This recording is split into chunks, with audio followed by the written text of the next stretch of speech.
Continúa el pulso de la oposición venezolana al régimen de Nicolás Maduro, que ha convocado manifestaciones de sus seguidores para contrarrestar las que ayer se vivieron en todo el país, exigiendo la salida de Maduro del poder.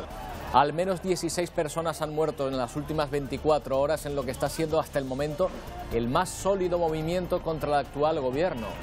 Pedro Sánchez ha felicitado a Guaidó por su coraje en una conversación telefónica, pero no lo reconoce por preservar la posición europea.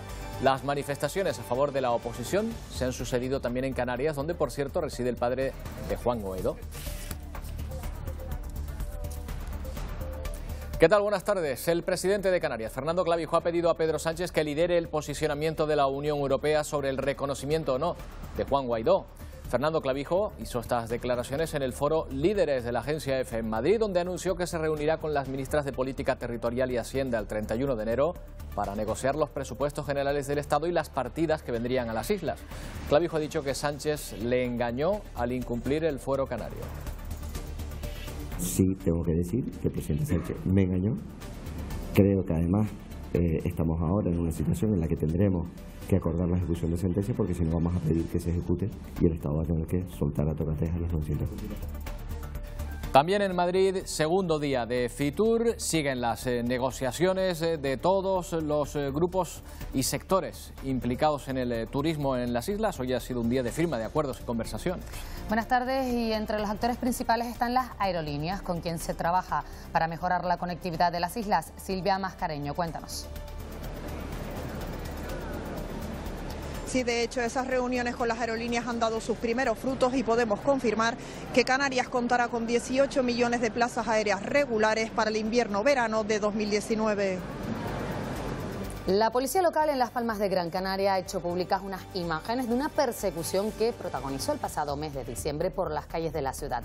Tras un aviso de intento de robo, los agentes localizaron al vehículo sospechoso y al darle el alto y no parar, comenzó una persecución a lo largo de 12 kilómetros por los barrios de Guanarteme, El Cardón y Las Torres.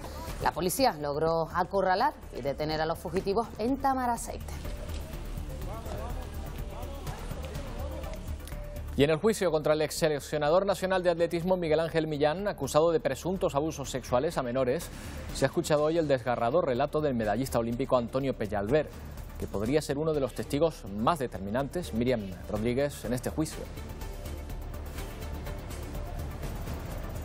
Si la declaración ha sido a puerta cerrada, ha durado más de 45 minutos. A su salida, el olímpico Antonio Peñalver ha ofrecido ante los medios de comunicación un desgarrador testimonio y ha dicho que espera que esto sirva para que otros jóvenes que sufran abusos se atrevan a denunciar. Y la suerte, si se puede llamar así, es que aquí ha habido dos personas que aún siendo jóvenes, han sido capaces de alzar la voz y decir, oye, esto no está bien. O sea, es otro tiempo, no lo sé, han sido valientes. Y en Lanzarote, el hallazgo de restos orgánicos en la playa de Las Cucharas ha dado un vuelco a la investigación para conocer qué ocurrió con Romina Núñez. A la espera de lo que dictamine el forense, fuentes cercanas a la investigación apuntan a que los restos pertenecen a la joven. La unidad de los GEAS se ha vuelto a desplazar a la isla para inspeccionar la zona de los Ancones, donde el principal sospechoso dice que arrojó el cuerpo. Por otro lado, la comunidad paraguaya se ha manifestado hoy frente a la prisión de Taiche para exigir justicia. Más de 30.000 personas tienen reconocido el derecho a ser atendidas por la Ley de Dependencia de Canarias. Para ello, las islas cuentan con el mayor presupuesto de la historia, 203 millones de euros. La Consejería de Asuntos Sociales ha hecho balance hoy de su actividad. Desprendimiento en la Gran Canaria 200, la carretera que une Tasarte con la aldea de San Nicolás. La caída de piedras de hasta 100 kilos se produjo anoche sobre las 9:30, pero afortunadamente sin provocar daños personales. Las termitas se están expandiendo por Tacoronte, arrasando todos los muebles y enseres a su paso. Varias viviendas más se están viendo afectadas por esta plaga contra la que se está intentando luchar colocando un sistema de cepos.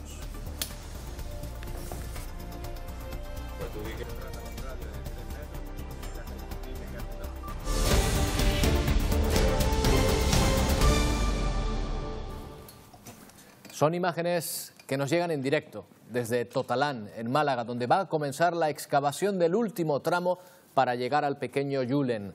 11 días después de su caída al pozo, la Brigada de Rescate Minero se prepara para intervenir y horadar los 4 metros de roca que les separan del túnel donde cayó el niño. La labor no será fácil, como no ha sido ninguna de las etapas de este rescate, que está requiriendo un esfuerzo y coordinación titánicos. Si todo va bien, hoy será el último día que Julen pase en ese pozo.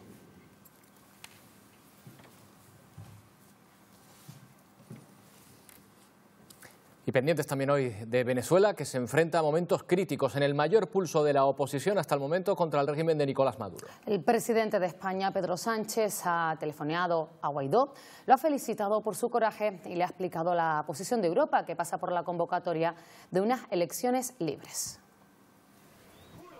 Era el momento en el que Juan Guaidó se autoproclamaba presidente de Venezuela. Este dirigente venezolano, desconocido para muchos en España, tiene 35 años y ejerce como presidente de la Asamblea Nacional del país. Su juramento abre una puerta desconocida para Venezuela y toda la comunidad internacional está pendiente de la actuación del ejército, que es quien podría decantar la balanza. A esta hora se espera una reacción del gobierno venezolano. La última comparecencia de Nicolás Maduro fue ayer, acusando a Washington de intentar gobernar Venezuela. He decidido romper relaciones diplomáticas y políticas con el gobierno imperialista de los Estados Unidos. Sin embargo, la situación en la calle es de una tensión sin precedentes. Los 3 días de protestas consecutivas se han saldado con 13 muertos. Ana Pérez, una venezolana residente en Canarias, vive estos acontecimientos con preocupación. Muchísimo miedo. Los que están, más que los que estamos fuera, porque los que estamos fuera, entre comillas, estamos a salvo. Pero los que están allí están todos en peligro, todos. Ana no ha podido comunicarse con sus familiares. Ella reconoce que hace meses que hay un toque de queda informal. La gente se retira a sus casas a las 6 de la tarde para evitar incidentes. Es muy peligroso. Venezuela está muy armada y hay mucho peligro inminente, mucho peligro. Las próximas horas podrían ser decisivas para el futuro del país. Y una vez más, en Canarias se sigue muy de cerca todo lo que está ocurriendo en Venezuela. Este miércoles centenares de personas salían a la calle en apoyo a la Asamblea Nacional liderada por Juan Guaidó. Su padre, Wilmer Guaidó, residente tinerfeño, asegura que toda su familia apoya el trabajo por restablecer un sistema democrático en Venezuela. Yo acerca de hablo como su papá, le doy la bendición, Dios te bendiga, te apoyo, todo eso, y él me contesta ahí. Acerca de eso, para adelante, trabajando duro y bueno, para adelante. No han pasado ni 24 horas desde que se proclamase Juan Guaidó como presidente interino de Venezuela. Gran parte de la comunidad internacional lo reconoce, pero ¿qué encaje legal tiene su proclamación? Hoy analizamos si la Constitución bolivariana lo avala. En el propio juramento, Guaidó apeló a 3 artículos de la Carta Magna de Venezuela. Para empezar, sostiene que está blindado legalmente por el artículo 233. La Asamblea Nacional, si se produce un vacío de poder, el presidente de esta Asamblea tiene que juramentarse como presidente interino y llamar a elecciones en un plazo corto. Según la oposición, desde hace meses Maduro no es el presidente legítimo. Hay un vacío legal porque consideran que las elecciones del año pasado, 2018, fueron fraudulentas. No solo la considera ellos, sino la considera la mayor parte de la comunidad internacional. Guaidó también se refiere al artículo 333. Si la Constitución fuese violada, precisamente de lo que acusan a Maduro, cualquier ciudadano debe colaborar para restablecerla. Lo que funciona es para activar a la comunidad internacional y para tener una cierta legitimidad de forma, pero en el fondo lo que hay es un juego de poder en el que lo que importa es quién tiene el poder efectivo. Tendría que posicionarse sobre todo la Fuerza Armada a favor del presidente interino.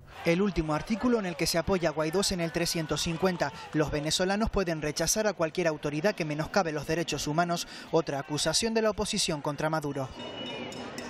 Pues sobre la situación que se vive en Venezuela ha hablado el presidente de Canarias. Fernando Clavijo ha preferido ser prudente y no pronunciarse sobre la autoproclamación de Guaidó. Sin embargo, en su opinión, España debe ser quien lidere el posicionamiento de la Unión Europea.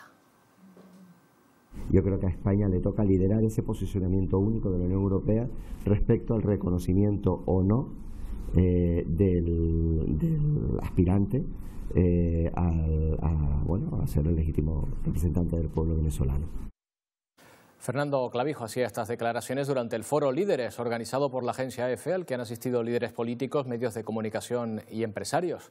Allí ha puesto fecha a la reunión que mantendrá con el Estado para hablar del proyecto de presupuestos. Será el 31 de enero y asistirán las ministras de Hacienda y Política Territorial. En ese foro, Clavijo se ha referido a lo que considera un engaño de Pedro Sánchez al no incluir las partidas recogidas en el régimen económico y fiscal y el Estatuto de Canarias en sus cuentas. Sí, tengo que decir que el presidente Sánchez me engañó.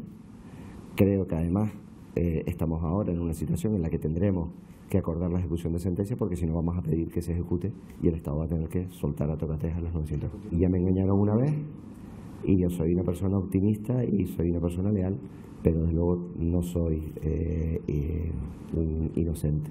Por lo tanto, vamos a ir con la tarea bien amarrada y vamos a exigir acuerdos firmados. Siguen los encuentros de todos los sectores implicados en el turismo de las islas, el FITUR, la Feria Internacional de Turismo que se celebra en Madrid. Son días de negociaciones y firma de acuerdos, Silvia Mascareño, sobre todo para mejorar la conectividad de las islas.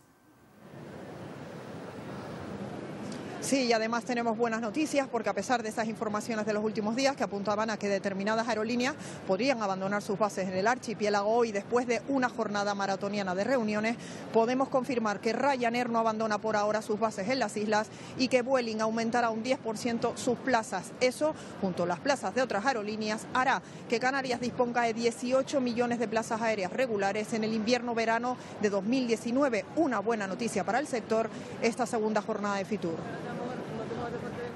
Canarias combate la incertidumbre con buenas previsiones y así se está confirmando en la Feria Internacional de Turismo, FITUR. Si el archipiélago recuperó en 2018 cerca de un 5% de turistas españoles, las perspectivas para 2019 son aún mejores. Estamos hablando de un mercado que también presenta buenas perspectivas de cara al año 2019 si atendemos a los datos de conectividad, puesto que ya observamos un incremento en la temporada de invierno que se situaría entre aproximadamente en el 11,4% y en verano un 5,4%. Sin perder de vista el continente vecino, FITUR acoge desde este jueves la 10ª edición del Foro de Inversiones y Negocios Turísticos en el que colabora Casa África. El turismo africano es verdad que solo representa hoy día el 5% del turismo mundial. Recibió el año pasado 63 millones. Pero, dicho eso, también hay que decir que los crecimientos son muy potentes. Y entre las novedades más llamativas que ofrece el stand de Canarias, estas pulseras sensoriales que miden la respuesta de los visitantes ante las imágenes que se proyectan. Y más que de sentidos... Hola, nos vamos a casar en Puerto de la Cruz. Sentimientos los que intenta despertar Puerto de la Cruz con un nuevo producto dirigido a los enamorados. El PSOE va a sugerir al Parlamento canario un plan de choque para los servicios de urgencias en hospitales y centros de salud. Lo presentaban hoy el secretario general en Canarias y el diputado Iñaki Lavandera. Es un paquete de 10 medidas como potenciar la atención primaria, formación continua para la plantilla de enfermería o mejorar la atención domiciliaria. Un plan que, según los socialistas, se conseguiría optimizando recursos para que no cuesten más dinero a las arcas públicas. Se están tardando 13 horas en ser atendidas las personas, ¿no? Por ausencia de material, de profesionales en el número justo, por una situación no prevista, por una mala organización. Hay que aumentar los horarios en atención primaria. No es de recibo que si la atención primaria es la puerta de entrada al sistema sanitario, esa puerta esté medio cerrada. El Partido Popular de Gran Canaria ha cifrado hoy en 22 millones de euros el dinero que se desvanece de los presupuestos generales del Estado para los municipios del sur de Gran Canaria. La mayor parte de ellas eran partidas destinadas a infraestructuras turísticas. La secretaria general del partido en Canarias, Australia Navarro, ha presentado ya a los candidatos del partido a las alcaldías del sureste de Gran Canaria para las próximas elecciones municipales y autonómicas. Sonsoles Martín se presenta en Telde, Rosario González en Agüimes, Raico Nauset Padilla en Ingenio, Marcos Rufo en Santa Lucía, Elena Álamo en San Bartolomé y Francisco González en Mogán. Navarro cree que los candidatos conocen los problemas y necesidades de cada municipio. En este equipo hay talento, pero sobre todo todos conocen de primera mano la realidad de sus municipios, sus necesidades y las demandas de sus vecinos. Y todos, sin excepción, sienten a Gran Canaria. Más de 30.000 personas tienen reconocida en la actualidad la Ley de Dependencia de Canarias, una cifra que no varía mucho de años anteriores, pero a la que se le incorporan nuevos convenios y partidas presupuestarias. De hecho, Canarias cuenta con el mayor presupuesto de su historia en esta materia, en concreto 203 millones de euros. Durante 2018 se han incorporado al sistema de atención a la dependencia en Canarias un total de 4.914 personas, cifra que se mantiene casi igual que años anteriores. Eso sí, Canarias cuenta con el presupuesto más grande de la historia. La ejecución presupuestaria este año roza el 99,6% con el presupuesto más grande dedicado a la dependencia de la historia de la ley, 203 millones. Más de 30.000 personas tienen reconocido el derecho a ser atendidas por la ley de dependencia. De esas, unas 8.900 esperan la ayuda, cifra que disminuye con respecto a años anteriores. En esos 8.900 tenemos personas que están esperando una cama. Por tanto, no es que no tengan el plan individualizado, es que a lo mejor el plan individualizado que les podemos ofrecer en este momento es ayudarles a pagar una plaza privada, un centro de día, una asistencia a domicilio, y el familiar renuncia a ello pues porque a lo mejor ya la ayuda a domicilio la tiene. Las islas necesitan la construcción de más de 3.000 camas de forma urgente. Por ello, se destinarán más de 160 millones de euros en los próximos 4 años para su creación. Además, el Gobierno trabaja en un borrador de un nuevo decreto que facilite la tramitación a la dependencia. ¿Podría haber solución para los residentes y trabajadores del Centro de Mayores de Ifara, en Santa Cruz de Tenerife, después de que el Tribunal Supremo ordenara el cierre porque se hizo sin licencia? Esta mañana ha habido una reunión de todas las partes y el responsable de urbanismo del Ayuntamiento capitalino cree posible que el centro pueda continuar con su actividad. Eso sí, deben estudiarse ahora las modificaciones en la estructura del inmueble para que el centro esté dentro del planeamiento y su actividad sea legal. Lo que tenemos ahora es que trabajar técnicamente para que, si se cumple con todos los parámetros de la sentencia, intentar legalizar la mayor parte posible de esa residencia y, por lo tanto, el daño en número de camas sea el menor posible. La aparición de restos orgánicos en la playa de las Cucharas ha dado un vuelco a la investigación sobre el caso Romina, en Lanzarote. Según publican algunos medios de comunicación regional, la Guardia Civil está convencida de que lo encontrado forma parte del cuerpo de la joven paraguaya. José María de Pais, todo indica que la investigación continúa avanzando. Sí, a falta de que el forense revele los datos de su trabajo, todo parece indicar que los restos orgánicos encontrados en la playa de las Cucharas pertenecen al cuerpo de Romina. Al menos eso es lo que consideran fuentes cercanas a la investigación. De cualquier forma, hoy efectivos de la unidad subacuática de la Guardia Civil han estado realizando un rastreo por la zona de los Ancones, lugar donde dice Raúl que arrojó trozos del cuerpo de Romina. Además, lugar muy cercano a la playa de las Cucharas, donde se encontraron esos restos orgánicos. Por otro lado, hoy la comunidad paraguaya se ha manifestado frente al centro penitenciario de Taiche exigiendo justicia para Romina. Te pedimos, confiesa de una vez para que podamos descansar. Piden, exigen y suplican que el presunto autor de la desaparición y muerte de Romina Celeste muestre una señal de humanidad en pro de la justicia y también poner fin al sufrimiento de una familia. Conocemos las leyes de España y conocemos que si no se encuentra el cuerpo, si no se encuentra ningún indicio similar y no va a confesar, sabemos que la condena va a ser muy menor. Entonces queremos que confiese. Las últimas noticias en torno a la investigación arrojan un hilo de esperanza a los que de alguna manera sienten que lo que le ha pasado a Romina pudiera haberle pasado a cualquiera. Se encontraron restos orgánicos, tenemos una luz, una esperanza de que eso sea parte del cuerpo de Romina, porque así poco a poco todo va saliendo a la luz. Está previsto que la próxima semana la madre de Romina llegue a la isla. Se cumplen 10 años de la muerte de Marta del Castillo. La joven sevillana desapareció cuando tenía 17 años y aún no se ha podido encontrar su cadáver. Su asesino confeso, Miguel Carcaño, continúa en prisión y sigue sin revelar dónde escondieron el cuerpo.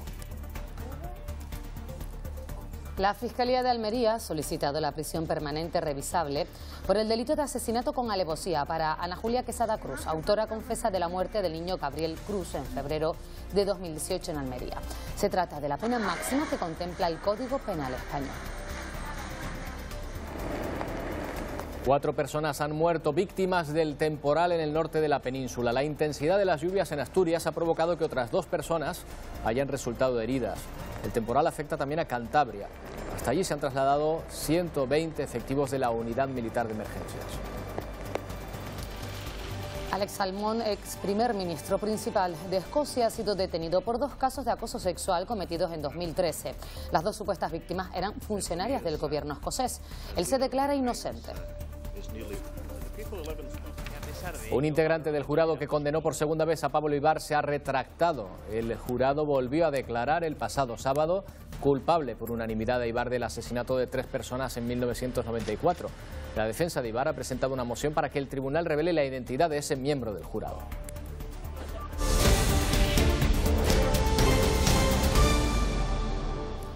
Las últimas lluvias caídas en el suroeste de Gran Canaria han provocado un desprendimiento en la Gran Canaria 200.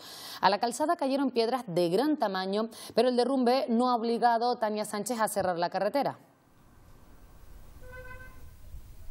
Sí, ocurrió en el kilómetro 43, que es el tramo que une Tasarte con la aldea. Sucedió a las 9:30 de la noche. Un talud arrastró piedras de hasta 100 kilos que terminaron en la calzada. Por suerte no alcanzó ni a ningún vehículo ni a ningún ciclista y la vía estuvo operativa durante toda la noche. Eso sí, los operarios del Consorcio de Carreteras del Cabildo de Gran Canaria estuvieron limpiándola hasta la 1:30 y esta mañana también han estado bien temprano limpiando la carretera y desbrozando la ladera para que no sigan cayendo rocas a la calzada. Una carretera esta que se encuentra en la zona suroeste de la isla de Gran Canaria, que son bastante comunes los desprendimientos, y es que nos indican los expertos que al ser una zona donde hace mucho calor, la tierra se reseca y cuando llueve se crean unas escorrentías que son las que arrastran las piedras hasta la calzada. El Risco de la Concepción, en La Palma, es un monumento natural protegido bajo el que se encuentra la vía de acceso sur a la capital de la isla, donde la caída de piedras se ha convertido en una constante. Gobierno regional y Cabildo han acordado, Javier Sánchez, dar una solución a ese tramo de carretera. La caída de piedras se ha convertido en una constante en esta entrada sur de Santa Cruz de La Palma, bajo el Risco de la Concepción, aún en el municipio de Breña Alta. Durante las últimas semanas, incluso algunos de esos desprendimientos provocaron daños hasta en 8 vehículos que se encontraban estacionados en las inmediaciones, e incluso algunas piedras llegaron a la zona donde se encuentra el paseo de esta zona de bajamar. Lo cierto es que tras esta reunión entre el Gobierno de Canarias y el Cabildo de La Palma se ha concretado que será la institución autonómica la que lleva a cabo la redacción del proyecto, que fundamentalmente va a consistir en un túnel semiabierto que va a proteger tanto a vehículos como a viandantes en la zona. Una redacción de un proyecto que se llevará a cabo durante los próximos meses y que podría poner fin a un problema, el de caída de piedras, que se ha ido acentuando en los últimos meses. Necesita una solución definitiva a largo plazo y en eso la Consejería va a trabajar. Vamos a redactar un proyecto para estudiar las diferentes medidas a tomar, ya sea desde un falso túnel, unas mallas más grandes. Durante toda la noche un ciclista profesional ha permanecido en un paradero desconocido en el Parque Rural de Anaga. Se perdió en las inmediaciones del Barranco del Cercado, en la zona del Cresal. Durante la noche los servicios de emergencia del 112 mantuvieron un dispositivo de búsqueda y fue a primera hora de esta mañana cuando se localizaba ileso al ciclista. Se trata de un joven que se había trasladado desde Andorra para poder entrenar. La policía local ha levantado acta por realizar esta actividad prohibida en este espacio protegido. Hice unos 80 kilómetros y luego tenía que bajar una pista, pero no la encontraba bien y nada, me perdí porque no me conocía la isla. El chico vino ayer, se perdió hoy en el monte y le va a caer una multa.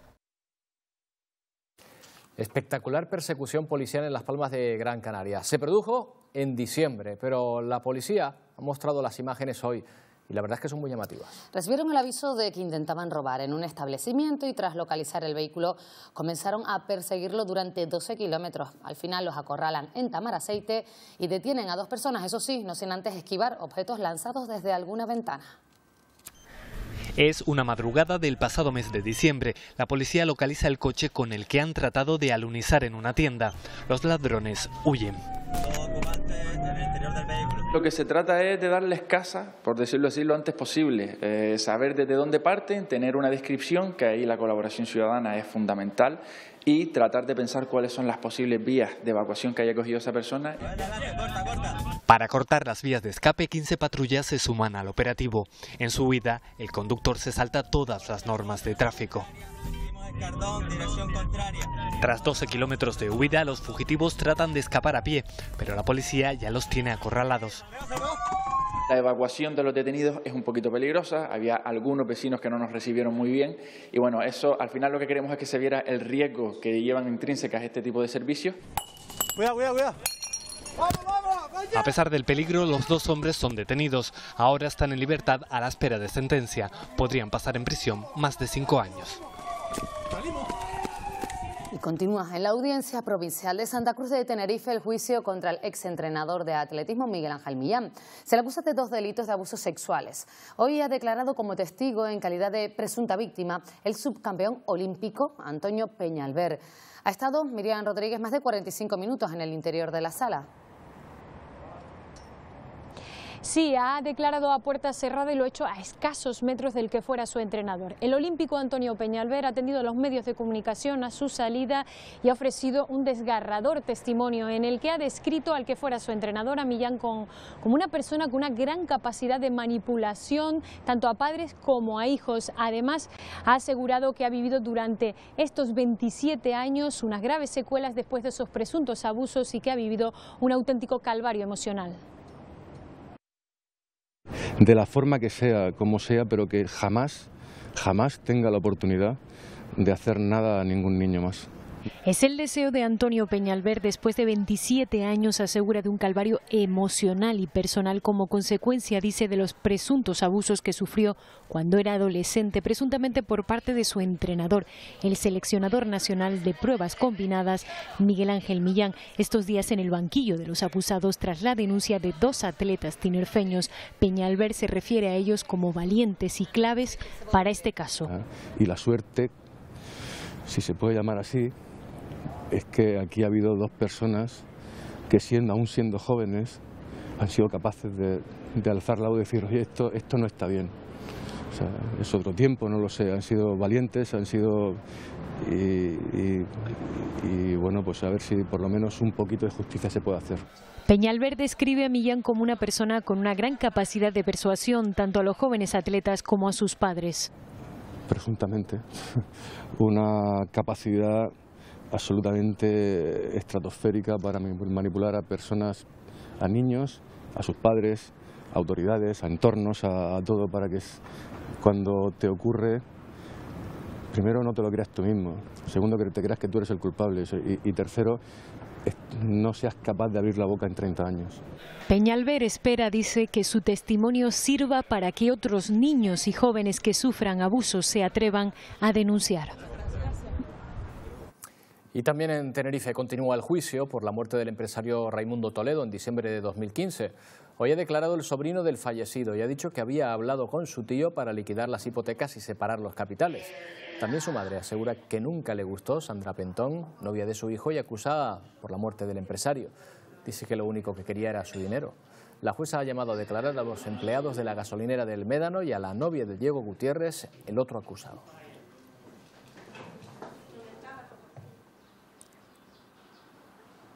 Y el Tribunal Supremo ha revocado la condena de prisión permanente revisable dictada por la Audiencia de Tenerife. Se trata en concreto del hombre que asesinó con ensañamiento en 2016 al abuelo de su exnovia, Enicó de los Vinos. El alto tribunal la ha revocado al considerar que se aplicó de forma indebida el agravante de vulnerabilidad de la víctima. La condena se ha sustituido por una pena de 24 años de cárcel. Los funcionarios de prisiones denuncian el aumento exponencial en la entrada de droga en las cárceles de Las Palmas. Solo en una semana, 3 familiares que visitaban a presos han sido detenidos por entregarles droga. Yanira Rodríguez, en esa prisión de Salto del Negro. Son 3 los detenidos, pero 5 los implicados, 4 mujeres, las 3 parejas de 3 presos y también la madre de un interno. Están acusadas de introducir heroína, hachís y también ansiolíticos. El otro detenido es el sobrino de un preso que le envió un paquete con hachís en la suela de unas zapatillas. Todo esto en tan solo 8 días. Hay que tener en cuenta que tras estos muros el valor de la droga se multiplica por 5 y eso da lugar, dicen los funcionarios, a muchísimos problemas. No solo se arriesgan para hacer negocio, también se multiplican las extorsiones entre los presos, pero sobre todo hacia los familiares de los presos. Los funcionarios piden más medios para poder detectar estos casos con mayor rapidez y también para disuadir a los familiares. Es un polvorín debido a la introducción tan masiva que estamos viendo, y este mes de enero se ha visto ese repunte de sustancias prohibidas, drogas, psicotrópicos también, que se combinan con los que dan en la prisión, y teléfonos móviles que también ocasionan mucha distorsión. Decirle que 7 gramos de heroína en un módulo, eso es un desastre para todos los trabajadores penitenciarios. Un instituto de enseñanza secundaria en Moya, en Gran Canaria, ha sido objeto de un robo con fuerza durante la madrugada de este martes. La Guardia Civil investiga un hecho, Adai Domínguez, tras el cual diverso material del centro ha desaparecido. ¿Qué se llevaron? Buenas tardes, pues se llevaron lo que habitualmente se suelen llevar cuando hay sucesos de este tipo de centros de enseñanza: un ordenador, un proyector, una cámara fotográfica y algo de dinero. En total, la Guardia Civil cifra lo sustraído en unos 1.300 euros. En este robo acaecido aquí en la Villa de Moya, en el centro de enseñanza secundaria Doramas, en el norte de Gran Canaria. La Guardia Civil también estima que fue por esta parte trasera del centro por la que el autor o autores entraron al centro a perpetrar el robo. También cree la Guardia Civil que no buscaban realmente efectos materiales, sino dinero, porque una caja fuerte estaba totalmente destrozada. Eso sí, en su interior en ese momento no había ni un céntimo. Y un cortocircuito fue el origen del fuego que afectó esta mañana una vivienda de los cristianos en Arona, al sur de Tenerife. Los propietarios de la casa no se encontraban dentro en el momento del incendio y fueron los vecinos los que alertaron a los bomberos. El incendio afectó a una habitación y no se extendió por el resto del edificio, pero sí la humareda que se aprecia desde la fachada del inmueble. Nos han avisado de que había fuego en casa y al venir hemos visto que estaban los bomberos y efectivamente ha habido un pequeño fuego en una habitación pequeña. Da la impresión de que es un cortocircuito porque se ve un enchufe muy quemado. Nerviosos, afectados, pero bueno, he visto que el piso no está muy afectado. Solo un pequeño sofá se ha quemado nada más. Varias organizaciones sindicales de policías locales de Canarias se han reunido en el Parlamento con los diferentes grupos para solicitar al Gobierno la convocatoria de una oposición única de agente. Según los trabajadores, el archipiélago cuenta en la actualidad con un déficit de 1.000 policías locales, una situación que ha empeorado con las jubilaciones anticipadas. Aseguran además que la mitad de los municipios de las islas cierran sus comisarías por la noche al no tener personal. Con la jubilación anticipada ya nos estamos montando en 1.000. Hay municipios, el 60% de los municipios que tienen policías locales tienen que cerrar las puertas por la noche y no darle servicio a los ciudadanos porque no disponen de personal policial. Los trabajadores de Grecasa, la empresa pública de gestión de impuestos, mantienen la huelga indefinida que iniciaron el 15 de enero. Con 7 oficinas cerradas dejan de atender cada día a 1 millar de personas. Con un seguimiento de la huelga del 90%, la plantilla pide equiparar su sueldo al de los trabajadores de la Agencia Tributaria Canaria, que cobran entre un 13 y un 36% más por las mismas tareas. Su próximo paso será buscar apoyos entre los grupos parlamentarios ante la falta de acuerdo con la Consejería de Hacienda. No vemos que estén trabajando por soluciones. Cada vez que nos convocan lo que quieren hablar es de servicios mínimos y de seguimiento de servicios mínimos, que ya fueron una vez declarados ilegales y que van a ir otra vez a los tribunales porque son en los mismos términos y consideramos que no somos servicio esencial. Entonces, desde aquí queremos hacer un llamamiento a la responsabilidad y a la prudencia por parte del Gobierno de Canarias. Y en La Gomera hoy se ha desarrollado una sesión formativa dedicada al sector industrial. Cada año disminuye el número de empresas que realizan su actividad en la isla. El objetivo ahora, Llurena Goya, es reactivar y dinamizar esas zonas industriales. Sí, activa las zonas industriales de La Gomera, así se denomina este proyecto con el que se quiere crear un espacio de sensibilización del tejido industrial de la isla. La Gomera cuenta en la actualidad con 150 industrias productivas y más de 300 empresas susceptibles a establecerse en suelo industrial. Los sectores a los que se dedican esas empresas son mayoritariamente relacionados con los transportes, los servicios o la construcción. En los últimos años la isla ha perdido muchas industrias, cada vez son menos las que deciden establecerse aquí, por eso nace este proyecto que hoy se ha desarrollado en Agulo, pero que seguirá por el resto de municipios para fomentar la actividad industrial y para también dinamizar el sector. Es un proyecto impulsado por la Asociación de Empresarios de La Gomera junto a la red CIDE de la Cámara de Comercio y el Gobierno de Canarias. La patronal Excelfuert, que aglutina al sector turístico del sur de Fuerteventura, ha mostrado su rechazo a las grandes maniobras militares en la isla Majorera. Almudena Betancor, cuéntanos. La patronal turística del sur de Fuerteventura considera que la reactivación de los ejercicios militares contrasta con la actitud de las instituciones insulares y también de la sociedad majorera, que asegura buscan un modelo de ordenación más lógico y sostenible en el territorio. Por ello respaldan esa proposición que los nacionalistas presentaban en el Parlamento regional, en el que exponían que Fuerteventura cuenta con más de 45 millones de metros cuadrados destinados a instalaciones militares que están divididas en tres espacios: el campamento Valenzuela, ubicado aquí en el Matorral, el acuartelamiento de Puerto del Rosario y también el campo de tiro de Pájara, donde precisamente el Parlamento canario aboga por dialogar con el Ministerio de Defensa para su cierre definitivo. Y en la playa del Médano, en Tenerife, se ha levantado la prohibición de bañarse después de que las últimas analíticas dieran un resultado por debajo de los límites permitidos en la bacteria E. coli. El Ayuntamiento de Granadilla va a pedir a la Guardia Civil que investigue para saber qué ha pasado, porque no es la primera vez que se produce una situación similar en la zona. Estábamos esperando y ayer nos daban los resultados que eran positivos, eran aptas para el baño, pero estábamos esperando por otra variable de estudio que son los enterococos y tardan 24 horas más, con lo cual preferimos aguantar un poquito más por precaución hasta no tener todos los datos y tener la seguridad 100% de que las aguas estaban aptas. Queremos ampliar esa investigación fuera de las competencias municipales y en este caso Guardia Civil, que tiene las competencias en medio ambiente, implicaremos a Cabildo. Encontraron ayer por la tarde el cadáver de una cría de delfín varada en el municipio de Breña Alta por circunstancias desconocidas, y durante la mañana un equipo de veterinarias de la Universidad de Las Palmas de Gran Canaria ha trabajado en la necropsia para tratar de conocer las causas de la muerte. No se descarta ni la muerte natural ni la provocada por factores humanos. Hasta el ombligo. Hacer un examen macro del animal, un estudio histológico y hacer un informe de necropsias intentando averiguar cuál es la muerte del mismo o lo más compatible con la muerte del animal. Aumenta la plaga de termitas en el norte de Tenerife. Nuevas viviendas se están viendo afectadas en Tacoronte. Como solución se ha colocado un sistema de cepos para intentar frenar el avance de esta plaga. El problema es que al ser una especie invasora, los seguros de hogar en Canarias no cubren este tratamiento que cuesta miles de euros. Este es el caminito que dejan las termitas al entrar al dispositivo de control que tiene la sustancia, la cual ellas luego vuelven a salir y comparten con el resto de la colonia. Esta vivienda de Tacoronte lucha contra la invasión de termitas. Es otra de las casas afectadas por esta plaga proveniente de Norteamérica. En esta otra vivienda ubicada en la misma zona se cree que este lugar fue el foco de introducción de la termita. Por eso se han colocado un total de 9 cepos como este en un espacio de 8 metros cuadrados. Aquí se han gastado miles de euros para contratar este tratamiento. Estos dispositivos valen un montón de dinero, son miles de euros.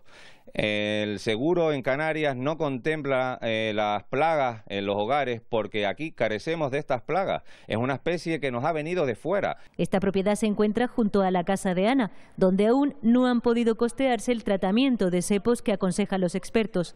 De 8 a 9 litros de lejía gastamos al día. Dormimos con las botellitas en las manos de fumigar para poderlas parar. Desde que salen, pues le echamos lejía y dejan de salir, pero al rato vuelven a salir otra vez. Desde el ayuntamiento trabajan en controlar la plaga en los espacios públicos donde ha sido detectada hasta el momento. Hoy es el Día Internacional de la Educación, que resalta el papel de este ámbito en la sociedad. Las escuelas unitarias se crearon con el fin de llegar a las poblaciones rurales y han sobrevivido a diversas dificultades. La principal ha sido la pérdida de alumnado. En El Hierro aún siguen adelante 5 centros. nacieron con el objetivo de llevar la educación a los entornos alejados. Hoy forman parte de la vida de los pueblos y su papel es fundamental. En las escuelas unitarias convive alumnado de diferentes edades y cursos. En la Isla del Hierro quedan 5 centros de estas características. Los niños mayores, aparte de aprender del maestro, de lo que ellos puedan aprender por sí mismos, enseñan a los pequeños. Vienen los especialistas a darles inglés, música, educación física, el equipo de orientación. Especialidades donde también tienen cabida los valores, la cercanía y la convivencia. Estos 11 alumnos de Isora se encargan además de su propio huerto. Porque aprendemos a escribir, a leer, a compartir, a hacer bolitas con la plástica, la suma, cómo cuidar un huerto. Una experiencia que marcará sin duda el futuro de estos niños, pero también la supervivencia de estas escuelas. No ha venido mal tener a mano el paraguas esta mañana en muchos puntos del archipiélago. Vamos a ver qué nos esperan las próximas horas. Vicky Palma.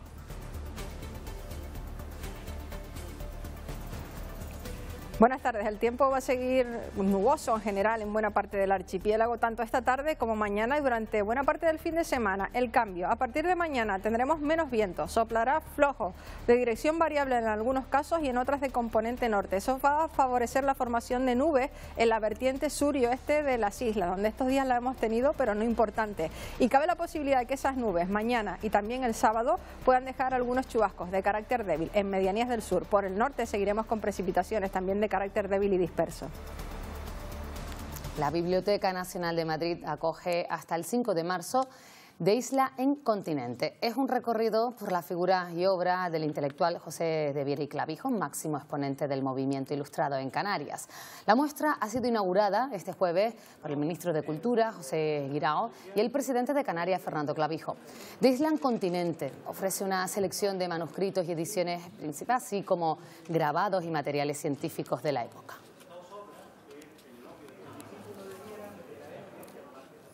Los actores Juan Echanove y Ricardo Gómez, que durante años fueron tío y sobrino en la serie de televisión Cuéntame, vuelven a unirse sobre los escenarios para protagonizar Rojo, uno de los grandes éxitos teatrales del dramaturgo y guionista John Logan. La obra llega al Teatro Cuyás, en Las Palmas de Gran Canaria, con el aforo casi al completo. Se conocieron hace ya más de 17 años en la popular serie de televisión Cuéntame. Ricardo Gómez, Carlitos, en la serie tenía tan solo 6 años. Ahora no solo comparten escenario en Rojo de John Logan, sino que además se pone bajo las órdenes de su maestro. Cuando ves a alguien de la talla de Juan dudar y probar, dices, claro, es que esto no acaba nunca. Es que esto, por mucho que lleves 40 años haciendo teatro, el folio está en blanco. Solo deseo que cuando la luz se vuelva a apagar, el espectador vuelva a su casa y quiera volver al teatro. No hagan verme a mí, que vuelvan al teatro. Eso es lo que me parece un poco sentimental, equiparar el color negro con la muerte. Me parece una noción anticuada, como romántica. Rojo es más que un debate de arte y conciencia ética, es la puesta en escena de dos personajes antagónicos, el artista atormentado y su joven aprendiz, la única persona que se atreve a ponerle un espejo para hacerle ver lo que es. Un pintor bipolar, agresivo, violento, alcohólico. No habla de pintura, la función habla de la vida, habla de la vida y de la muerte, de lo rojo y de lo negro, de lo que empieza y de lo que termina. Una obra que se estrenó hace ya 10 años en Londres, que ha recorrido medio mundo y que llega este fin de semana al Teatro Cuyás con el aforo casi al completo. La televisión lo convierte todo en felicidad. México lindo y querido.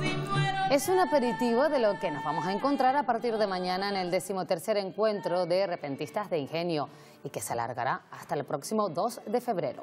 Con artistas invitados de México y Cuba, las actividades se extienden también a municipios como Las Palmas de Gran Canaria, Valsequillo o Santa María de Guía. El objetivo es difundir el folclore entre las diferentes culturas y entre los más jóvenes con talleres específicos.